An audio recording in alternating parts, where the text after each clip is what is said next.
বিসমিল্লাহির রহমানির রহিম। আমি আলী হায়দার, মানবাধিকার সামাজিক উন্নয়ন কল্যাণ পরিষদের চেয়ারম্যান, ঢাকা থেকে বলছি। আজকে আমাদের দেশে জনস্বাস্থ্য হাসপাতাল, যেখানে করোনার টিকা দেওয়া হতো, ওই হাসপাতালে একজন লোক নোয়াখালীতে আসে। সে বলল যে আমি কুমিল্লা মেডিকেলের খাদ্য খাবার সাপ্লাই দিই।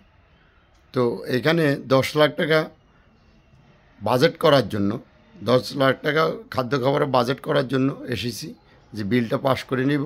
ওদেরকে মিনিমাম 1 লক্ষ টাকা দিতে হবে। তো আমি এই যে স্বাস্থ্যসেবার খাতে যেভাবে দুর্নীতি চলতেছে, ঘুষ কেলেঙ্কারি চলতেছে, এটাকে প্রতিহত করার জন্য মানবাধিকার তরফ থেকে আহ্বান করা হচ্ছে বর্তমান সরকারকে, যে জনস্বাস্থ্য হাসপাতালকে নেট অ্যান্ড ক্লিন, পরিষ্কার একটা হাসপাতাল গড়ে তোলার জন্য, স্বাস্থ্যসেবা উন্নত করার জন্য। এই আশাবাদ ব্যক্ত করে শেষ করলাম মানবাধিকার তরফ থেকে। আসসালামু আলাইকুম। সবাই ভালো থাকুন, সুস্থ থাকুন।